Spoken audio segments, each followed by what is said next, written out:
Under 13 football tournament boys ni takai, under 15 football tournament girls ni takai.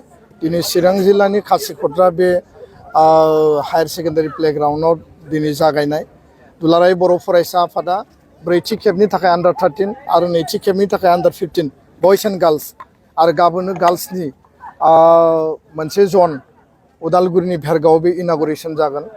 दुलाराय बर' फरायसा आफादनि गुबै थांखिया जोंनि आनसलिक लेभेलाव जोंनि जिल्ला लेभेलाव जोङो बेखौ खुंफुंनायनि गेजेरजों जिल्लानि चेम्पियनखौ दखरानिफ्राय जिल्लायाव जिल्लानि चेम्पियनखौ मिरुआव लाबोनानै दिनै बेखौ जोङो कम्पिटिशनखौ खालामदों।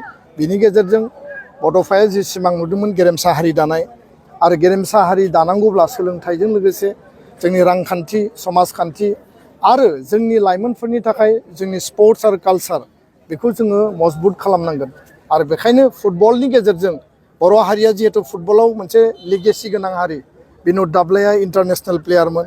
दिनै दुर्गा बर' हलिचरन नार्जारी मनबिर मोना दा गोदानै एन्ट्रि जादों अपुर्णा बिथांमोना आरो बिनि गेजेरजों गोबां जोंनि लाइमोन गोबां जोंनि जायफोर प्रफेशनेल प्लेयार बिसोरो नेशनेल इन्टारनेशनेल फेम लाबोनो हादों आरो गोबां लाइमोनफ्रा दिनै साख्रि बाख्रिबो मोननो हादों। जों मिजिंथियो समाजाव बर' माहारिखौ जुदि मजबुत हारि हिसाबै दानांगौब्ला जोंनि हारिखौ बिश्व दरबाराव जुदि सिनायथि होनांगौब्ला माने अलिम्पिकआव बा नोङो नेशनेल इन्टारनेशनेल गेम्सआव जुदि मेडेल लाबोनांगौबा जेरै बक्सिंआव आर्सारियाव दा गोबां जोंनि प्लेयारफ्रा देरहासार जानो हादों। फुटबलखौ जोङो मोनसे गुबै बिथा हिसाबै लानानै जोङो बर' माहारि दानायनि सिमां नुदों आरो बेखायनो यां 12 बोसोरनि उन्दै 13 बोसोरनि उन्दै माने बिनि गाहायाव आरो 15 बोसोरनि गाहायाव जोंनि लाइमोनफोरखौ जोङो बे समावनो जायहा एनार्जि दङ स्किल दङ टेलेन्ट दङ आरो बिथांमोननो जों मोनसे प्लेटफर्म होनांगौ मोनसे स्कप होनांगौ आरो बे स्कपखौ जों होदों। बड'फा एफसि जों दानानै चिरां जिल्लानिफ्राय स्टेट लेभेलाव चेम्पियन जादों।